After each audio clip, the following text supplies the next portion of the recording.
نستعينه ونستغفره ونعوذ بالله من شرور أنفسنا وسيئات أعمالنا من يهده الله فلا مضل له ومن يضلل فلا هادي له وأشهد أن لا إله إلا الله وحده لا شريك له وأشهد أن محمدا عبده ورسوله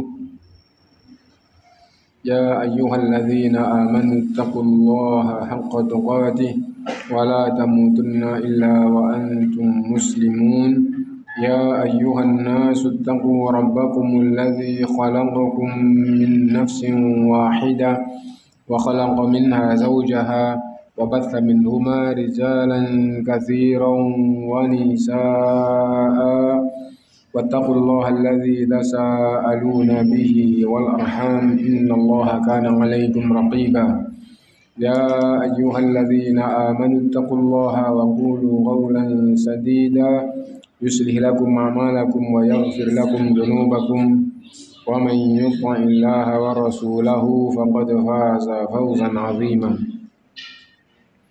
أما بعد فإن أصدق الحديث كتاب الله وخير الهدي هدي محمد صلى الله عليه وسلم وشر الأمور محدثاتها وكل محدثة بدعة وكل بدعة ضلالة وكل ضلالة في النار. Bapak, Ibu, saudara-saudari sekalian rahimakumullah, alhamdulillah. Kita bersyukur pada Allah SWT atas segala limpahan karunia-Nya. Salawat dan salam kita panjatkan kepada Rasulullah SAW. Dan kita lanjutkan sekarang surat Al-Maidah ayat 116. Kita baca dulu ayatnya. 116.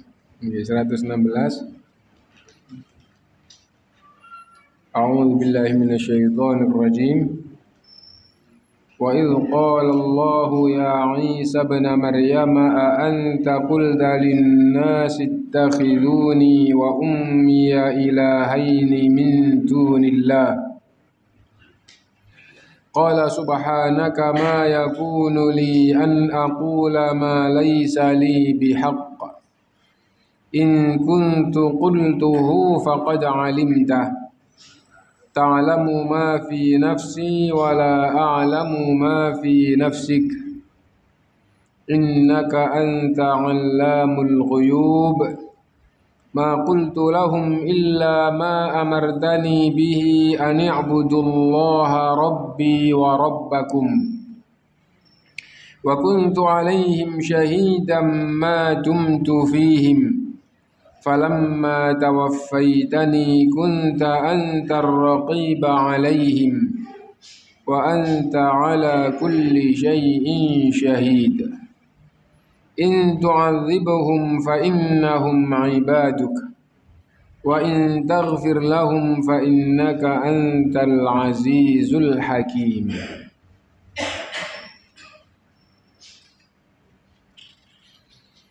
Wa idh qala Allah, dan ingatlah ketika Allah SWT berfirman, ya Isa, wahai Isa.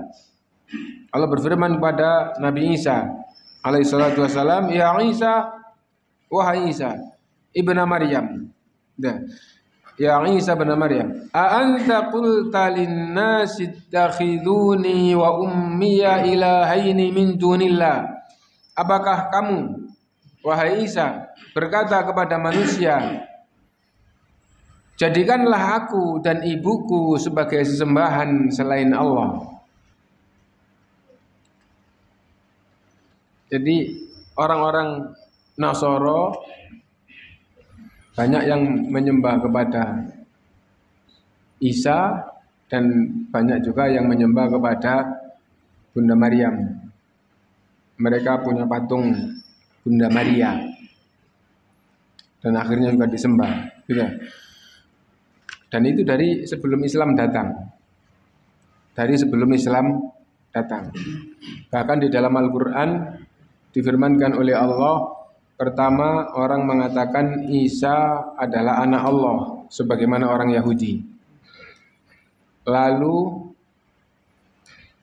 semakin menyimpang dikatakan Isa adalah Tuhan anak. Ya. Lalu dikatakan Isa adalah salah satu dari 3 Tuhan, tidak dibedakan lagi. Gitu. Jadi ada Tuhan Bapa, Tuhan Anak, Tuhan Ibu, gitu ya. Lalu tidak dibedakan lagi, dia adalah salah satu dari 3 Tuhan. Lalu Allah juga berfirman, orang Nasara menjadikan Allah yang ketiga. Ayat itu sebelum itu Allah berfirman itu bahwa di antara mereka ada yang mengatakan Al-Masih adalah Allah. Al-Masih adalah Allah. Nah itu. Nah lalu menjadikan Allah yang ketiga. Ada semua dalam Al-Quran. Nah itu. Nah nanti di hari kiamat Allah SWT berfirman kepada Nabi Isa, Ya Isa bin Maryam, a anta qulta lin-nasi ittakhiduni wa ummiya ilahaini min dunillah. Apakah kamu berkata kepada manusia, jadikanlah aku dan ibuku sebagai sesembahan selain Allah. Allah sesembahan, aku juga sesembahan, ibuku juga sesembahan. Apakah kamu berkata kepada manusia seperti itu? Qala subhanak. Nabi Isa menjawab, Maha suci engkau ya Allah. Makna maha suci itu Allah itu suci dari segala kekurangan, kesalahan dan kejelekan. Allah maha suci ya. Dan kesalahan yang paling kesalahan suci dari kesalahan, suci dari kekurangan dan kejelekan. Dan yang paling jelek, yang paling kurang itu adalah jika Allah disekutukan. Nah, kalau Allah suci dari anak, itu Allah maha suci dari anak, tidak butuh anak. Jadi difirmankan oleh Allah tatkala mereka mengatakan bahwa Allah punya anak, maka Allah maha suci dari anak, suci bersih dari sifat butuh anak atau punya anak. Nah, Allah suci dari kayak gitu. Kesalahan suci. Yang paling hina adalah dari sekutu. Suci dari sekutu. Dan Allah suci dari sekutu. Gitu. Nah itu maha suci Allah subhanahu wa ta'ala. Karena itu jawabannya, engkau maha suci ya Allah, tidak boleh disekutukan. Kenapa? Karena kalau disekutukan pasti sekutunya itu rendah. Lah kalau yang rendah sekutu dengan Allah berarti Allah juga rendah. Gitu. Sekarang apa mungkin raja bersekutu dengan rakyat jelata? Oh ini milik saya dan miliknya satu rakyat jelata, apa mungkin? Gitu. Raja manusia, tidak mungkin. Seandainya raja itu memiliki sesuatu bersekutu, pasti sekutunya juga yang setingkat dengan dia. Misalnya begini, menteri di Indonesia ada yang kerjasama dengan misalnya petani biasa rendahan, sekolah juga enggak, kaya juga enggak. Ya, terus apa orang kayak gitu kira-kira punya usaha sekutu dengan Pak Menteri? Tidak mungkin ya. Kalau sampai menteri itu bersekutu, berserikat dengan orang rendahan, menunjukkan bahwa menteri itu rendahan. Oh, sekutunya dia itu kayak gitu, jadi kayak gitu. Tapi itu tidak mungkin terjadi. Gitu. Nah, Allah maha suci dari sekutu. Subhanallahi amma yusyrikun. Tatkala mereka mensifati Allah dengan sifat makhluk, subhanallahi amma yasifun, maha suci Allah dari apa yang mereka sifatkan. Di surat Saba nanti di akhirat Allah bertanya kepada malaikat, wa yauma yahsyuruhum jami'a, tatkala semua di mahsyar dikumpulkan jadi satu. Gitu. Wa yauma yahsyuruhum jami'an tsumma yaqulu lil malaikati, lalu Allah berfirman pada para malaikat, aha ulai iyahum ka iyakum kanu ya'budun, apakah mereka waktu di dunia menyembah kalian wahai malaikat? Qalu subhanak. Para malaikat menjawab, Maha suci Engkau ya Allah. Engkau tidak boleh disekutukan dengan makhlukmu, meskipun para malaikat. Nah, kalau sampai engkau disekutukan dengan makhluk, berarti engkau tingkatannya sama dengan makhluk. Bahasanya qalu subhanak. Di sini Nabi Isa berkata qala subhanak. Ya, Maha suci Engkau ya Allah. Ma yakunu li an aqula ma laysa li bihaq. Aku tidak berkata apa yang tidak benar untuk aku katakan. Apa maksudnya? Aku tidak pernah berkata kepada manusia, jadikanlah aku dan ibuku sebagai sesembahan selain Allah. Jangankan setinggi itu, ya. Yang jelek biasa saja, aku tidak pernah berkata kecuali yang benar untuk aku katakan. Berarti setiap ucapannya adalah benar sebagaimana Allah mensifati Rasulullah SAW. Wa ma yantiqu anil hawa. Rasulullah SAW tidak berbicara mengikuti hawa nafsu, mengikuti keinginannya. In huwa illa wahyu yuha. Yang diucapkan tiada lain kecuali wahyu dari Allah. Nah, di sini Nabi Isa mengatakan, ma yakunu li, tidak boleh bagi saya an aqula ma laysa li bihaq. Aku mengatakan yang tidak benar untuk aku katakan. In kuntu qultuhu, seandainya aku telah mengatakan, faqad alimta, maka sungguh engkau tahu ya Allah.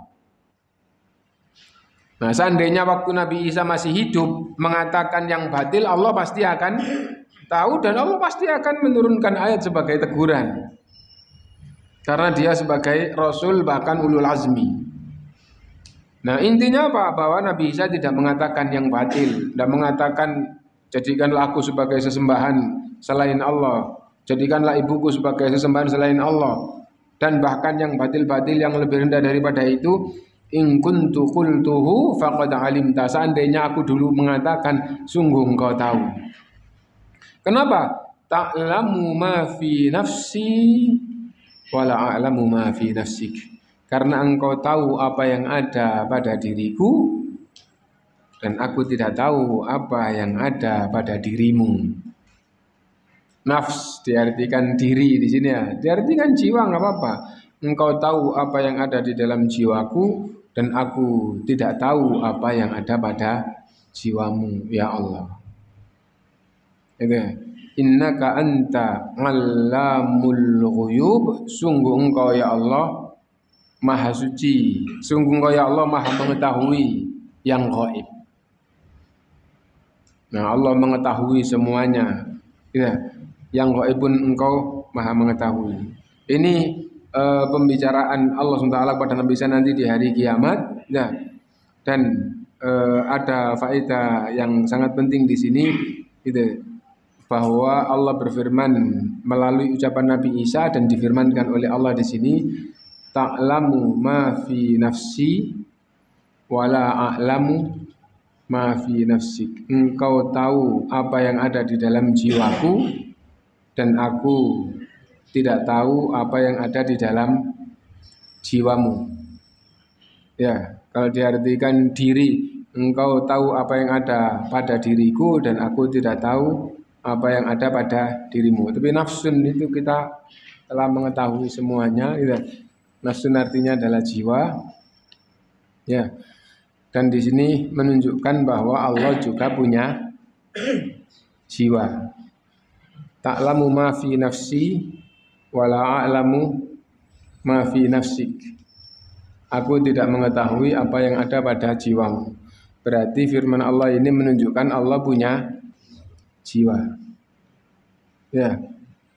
Allah punya jiwa, Allah punya mata, Allah punya tangan, Allah punya kaki, ada dalilnya, dan semua sifat Allah tidak sama dengan sifatnya makhluk. Ya. Karena itu setiap apa yang ada dalilnya wajib diimani bahwa Allah punya jiwa, makhluk punya jiwa, jiwa Allah tidak sama dengan jiwanya makhluk.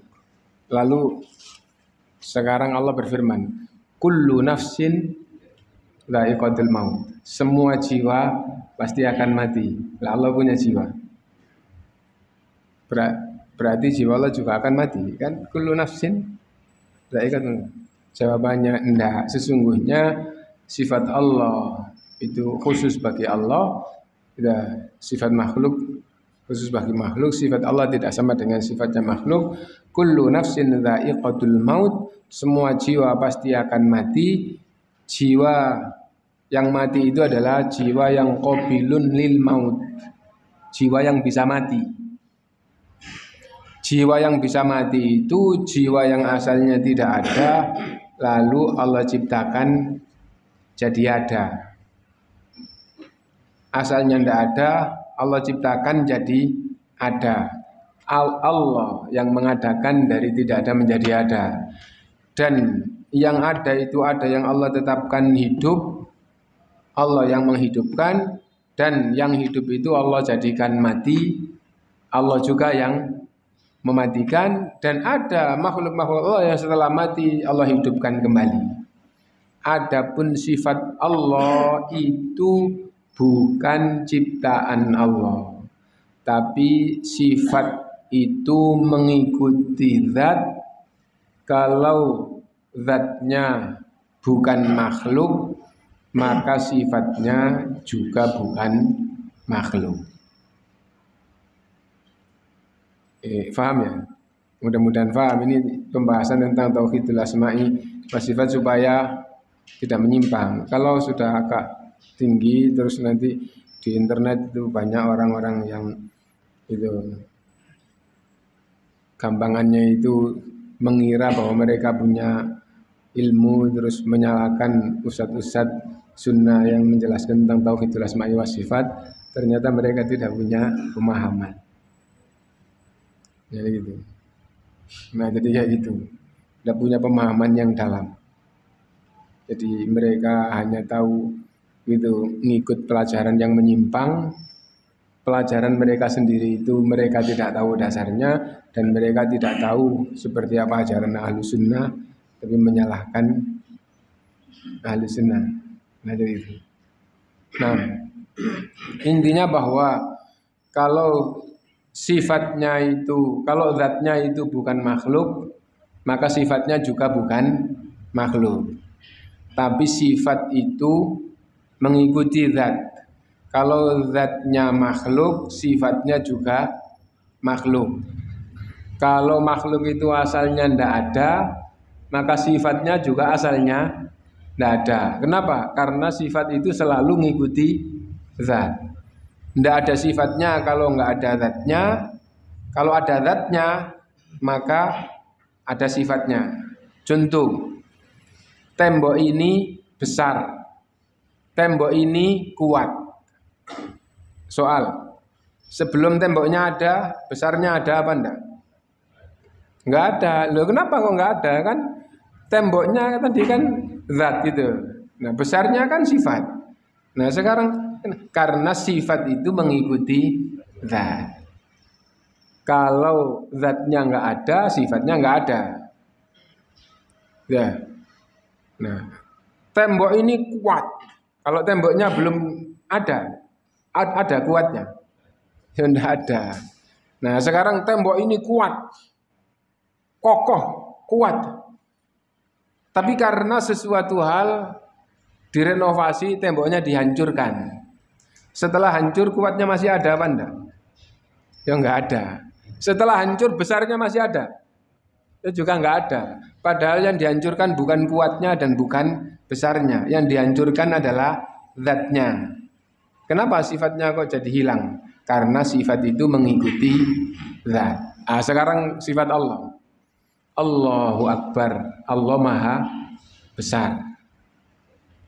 Besar itu sifat Allah. Ya. Besar itu sifatnya. Nah, apakah sifat Allah itu makhluk? Jawabannya enggak. Sifat itu mengikuti zat. Kalau zatnya enggak makhluk, maka sifatnya juga bukan makhluk. Nah, sekarang buktinya. Gitu. Allah Maha Besar. Allah tidak menciptakan kebesaran dirinya. Kalau Allah menciptakan kebesaran dirinya berarti sebelum diciptakan berarti Allah itu kecil gitu. Ndak gitu. Nah, jadi sifat itu mengikuti zat. Kalau zatnya makhluk, sifatnya juga makhluk. Kalau zatnya bukan makhluk, yaitu Allah, maka sifatnya juga bukan makhluk. Nah, kalau sudah paham kayak gitu, maka semua sifat Allah itu bukan makhluk. Al-Quran itu ucapan Allah. Ucapan itu sifatnya yang mengucapkan. Berarti Quran itu bukan makhluk tapi ucapan Allah, dan ucapannya itu adalah sifatnya. Karena itu Quran itu adalah sifat Allah. Nah, jadi itu berarti Quran itu bukan makhluk, dan hanya ahlus sunnah yang berpemahaman Quran itu bukan makhluk.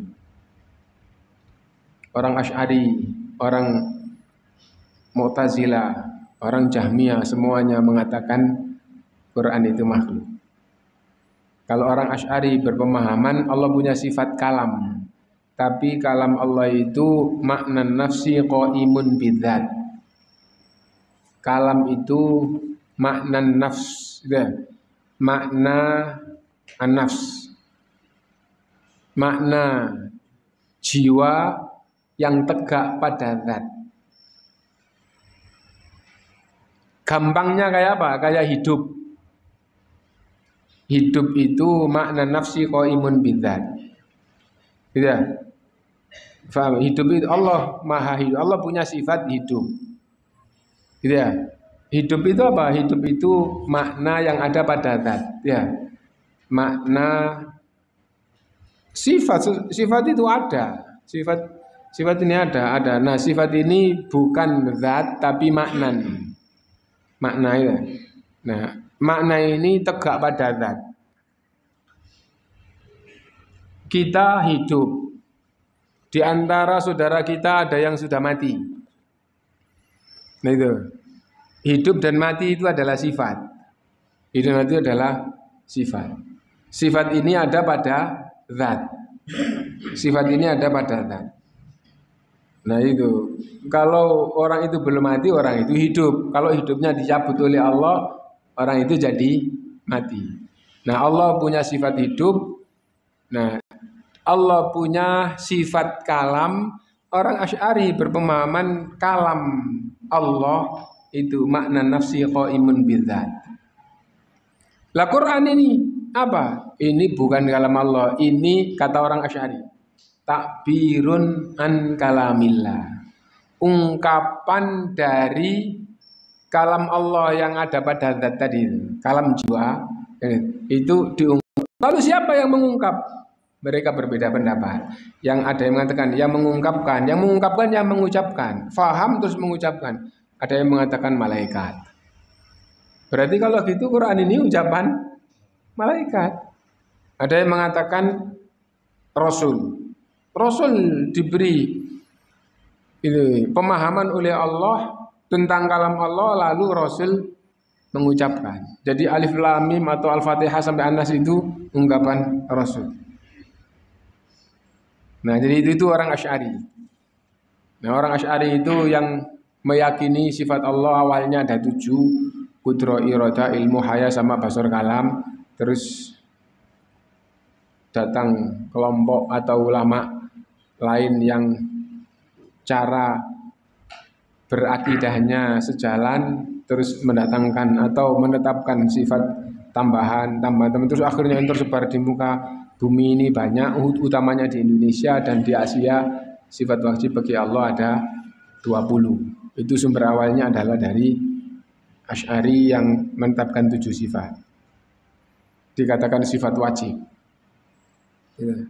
Dan ahlus sunnah itu memahamkan kepada umat bahwa sifat Allah Subhanahu wa taala gitu, yang ada dalam Al-Qur'an, yang ada dalam hadis Rasulullah, semua wajib diimani. Gitu. Yang tahu tentang sifat Allah adalah Allah. Tatkala Allah menyebutkan sifat dirinya dalam Al-Quran, maka wajib diimani. Contoh, Allah Maha Besar. Nggak ada di 20 Allah Maha Besar. Ya. Nah, Allah Maha Pengasih, Maha Penyayang. Nah itu. Ar-Rahman, Ar-Rahim itu namanya, maknanya apa? Maha Pengasih, maknanya itu sifatnya. Nah itu. Nah, dan dari semua nama Allah pasti menunjukkan sifatnya. Berarti jumlah sifat Allah yang diketahui dari namanya, maka jumlah sifat Allah sebanyak namanya. Karena semua nama pasti akan menunjukkan sifatnya. Gitu. Al-Latif, Maha Lembut. Al-Latif nama Allah, dan Allah Maha Lembut itu sifatnya. Nah itu. Al-Qawi itu nama Allah. Artinya apa? Maha Kuat. Maha Kuat itu sifatnya. Nah itu. Dan ada sifat-sifat Allah yang diketahui bukan dari namanya. Berarti jumlah nama Allah dengan jumlah sifat Allah banyak mana? Banyak sifatnya. Kenapa? Setiap nama menunjukkan sifat, dan ada lagi sifat-sifat yang lain yang itu tidak diambil dari namanya. Gitu. Nah, tapi mereka meyakini nama Allah 99 dan hanya meyakini sifat Allah yang wajib hanya 20. Gitu. Nah, jadi kayak gitu.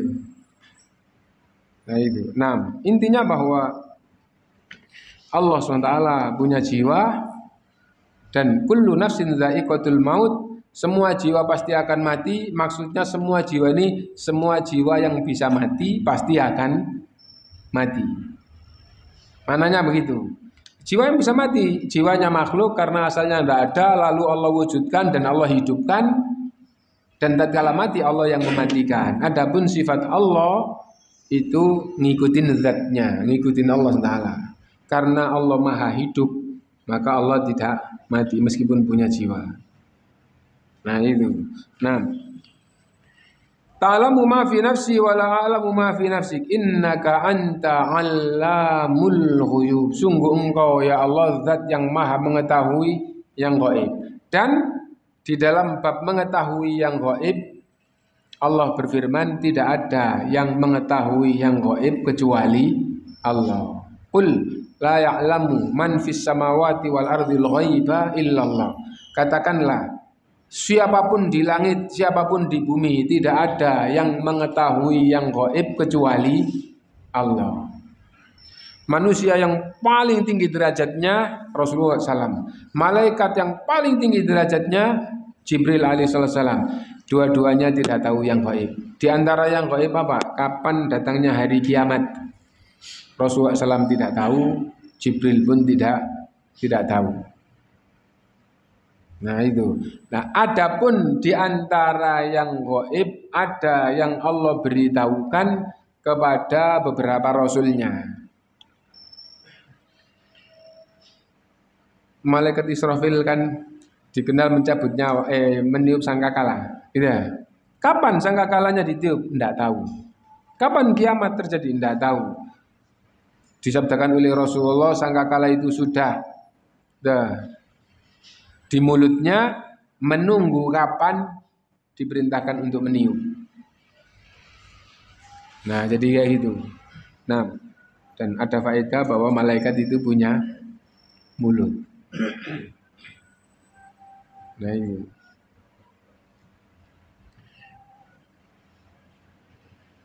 Innaka anta 'allamul ghuyub. Ma qultu lahum, aku tidak pernah berkata kepada mereka, ya Allah, illa ma amartani bihi, kecuali apa yang engkau perintahkan untuk aku katakan kepada mereka. Apa itu? Ani budullaha rabbi wa rabbakum.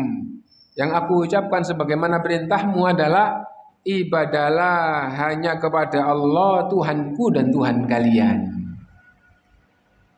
Nah, jadi Allah adalah Tuhannya Nabi Isa, sebagaimana Allah Tuhannya para manusia. Gitu. Dan ada faedah lagi, semua rasul berkata kepada umatnya, ubudullaha rabbi wa rabbakum. Di ayat yang lain, ubudullaha malakum min ilahin ghairu. Ibadahlah hanya kepada Allah, Tuhanku, Tuhan kalian. Ibadahlah hanya kepada Allah, tidak ada sesembahan untuk kalian selain Allah. Wa kuntu alaihim syahidam ma dumtu fihim, dan aku jadi saksi tatkala aku di tengah-tengah mereka. Aku mengucapkan begitu, mereka faham, mereka beribadahnya kepadamu pengikutnya itu, dan aku jadi saksi. Ya. Falamma tawaffaitani, maka tatkala engkau mewafatkanku, kunta antar raqiba alaihim, engkaulah yang menyertai mereka. Apa maksudnya? Aku sudah tidak tahu lagi. Ya. Wa anta ala kulli syai'in syahid, dan engkau ya Allah maha mengetahui segala sesuatu, maha menyaksikan segala sesuatu. Kalau akhirnya umatku sepeninggalku menyimpang, engkau menyaksikan.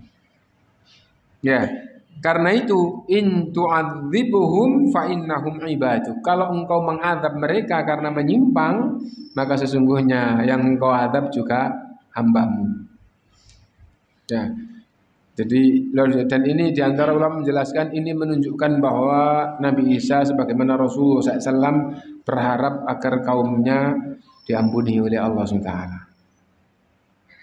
Tapi Allah menetapkan yang menyembah selain Allah musyrik, di hadapan Allah dinyatakan musyrik, maka tetap di neraka selama-lamanya. Karena itu Allah berfirman, innalladzina kafaru min ahlil kitabi wal musyrikina fi nari jahannam khalidina fiha ulaika hum syarrul bariyah.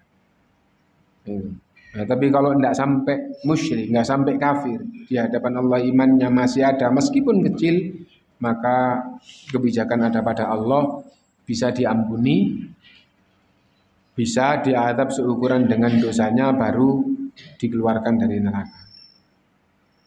Nah itu, in tu'adzibuhum fa innahum ibadu. Jika engkau mengadab mereka karena penyimpangan mereka ya Allah, maka sungguh mereka adalah hambamu. Wa in taghfir lahum, dan kalau engkau mengampuni mereka, fa innaka antal azizul hakim, maka engkau adalah zat yang maha perkasa. Ya, tidak bisa ditandingi, tidak bisa dihalang-halangi oleh siapapun. Oh, aku mengendaki dia diampuni. Engkau adalah Al-Aziz, maha mulia dan perkasa, Al-Hakim, maha bijaksana. Maha bijaksana. Ini ayat yang kita baca, dan insya Allah faedahnya dari makna tadi itu sudah kita dapatkan. Ya.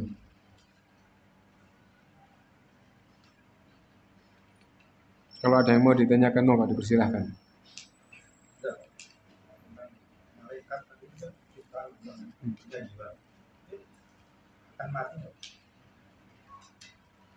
Jadi kullu nafsin dha'iqatul maut, semua jiwa pasti akan mati. Ya. Jiwa pasti akan mati. Ya. Nah, adapun matinya jiwa itu seperti apa? Wallahu a'lam. Matinya jiwa itu seperti apa? Wallahu a'lam. Gitu. Nah, apabila diartikan semua manusia akan mati, ya, maka itu kalau kullu nafsin dha'iqatul maut, semua manusia akan mati. Kalau kayak gitu, kalau artinya nafsun di ayat itu adalah manusia, maka itu lebih mudah untuk dinalar, gitu ya. Nah, adapun kullu nafsin dha'iqatul maut, kalau diartikan jiwa, setiap yang punya jiwa, manusia maupun manusia, maka pasti akan mati. Nah, itu ayat Allah yang wajib diimani. Kan itu ya. Dinalar bisa apa enggak? Bisa dinalar maupun tidak bisa dinalar, wajib diimani. Kullu nafsin dha'iqatul maut. Nah, adapun nalar manusia mati, itu bagaimana dikatakan gampang? Karena manusia itu dikatakan manusia apabila terangkai dari dua hal. yaitu jasad dan jiwa. Jika jasad ini pisah dengan jiwa, maka manusia itu dikatakan mati. Jika jasad itu pisah dengan jiwa, maka manusia itu dikatakan mati. Gitu ya? Nah, itu ya. Sekarang kalau jiwanya sudah pisah dengan jasadnya, tanya, mana yang namanya manusia? Mayit. Nah, ulama menjelaskan, nah, manusia itu apabila jasad ada jiwanya disebut manusia. Kalau jiwanya dipisah, dicabut, maka tidak jadi manusia, jadi mayit. Jadi itu pembahasannya. Ulama berbeda pendapat tentang yang dikatakan manusia di dalam Islam itu apa, atau dalam bahasa al-insan itu apa. 4 perbedaan. Ada yang mengatakan jasadnya itulah manusia. Ada yang mengatakan, ada pendapat kedua, rohnya itulah manusia. Yang ketiga, masing-masing disebut manusia. Rohnya manusia juga manusia sendiri, jasadnya juga sendiri. Dan pendapat yang keempat itu yang kuat, yaitu dikatakan manusia itu jika terangkai dari jasad dan roh atau jasad dan jiwa. Dan ini yang benar. Nah, ketika bisa itu jiwanya manusia, ketika jasadnya itu jasadnya manusia. Bukan manusia, tapi jasadnya manusia. Ini rohnya manusia. Nah itu. Lah mana manusianya? Kalau ketemu itu manusia. Itu yang kuat. Disebutkan oleh Imam Ibnu Abil Is di dalam Syarah Aqidah Thahawiyah. Dan Syarah Aqidah Thahawiyah itu salah satu kitab rujukan akidah ulama Ahlussunnah yang cukup besar. Bahwa pembahasan tentang al-insan itu seperti itu. Nah, ada lagi yang, nah, adapun apabila jiwa tadi itu, apabila kullu nafsin dha'iqatul maut, semua jiwa pasti akan mati. Artinya di sini itu adalah bukan manusia, tapi artinya adalah jiwa. Nah, maka dinalar atau tidak bisa dinalar, kita wajib beriman. Allah berfirman, kullu nafsin dha'iqatul maut. Akhirnya ulama mengartikan yang kuat adalah semua jiwa yang bisa menerima mati pasti akan mati. Kenapa? Karena asalnya tidak ada, Allah ciptakan jadi ada, lalu Allah hidupkan jadi hidup, yang hidup Allah matikan jadi mati. Nah, adapun jiwa Allah, nah itu adalah sifatnya, dan sifat itu mengikuti zatnya. Kalau zatnya bukan makhluk, maka jiwanya juga bukan makhluk. Nah, dan Allah maha hidup, maka jiwanya juga maha hidup, ya, dan tidak mati. Nah, itu. Nah, ada lagi yang lain?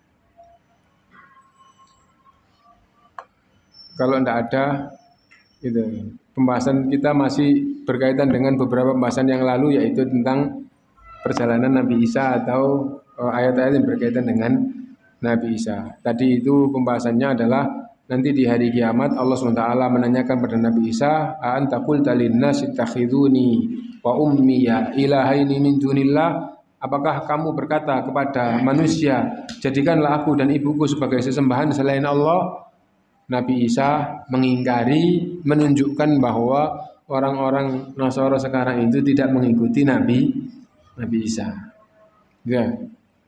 Gitu. Nah, jadi itu diantara pembahasan pokok ayat ini. Wallahu a'lam. Subhanakallahumma wa bihamdika asyhadu an la ilaha illa anta astaghfiruka wa atubu ilaik. Walhamdulillahirabbil alamin. Wassalamualaikum warahmatullahi wabarakatuh.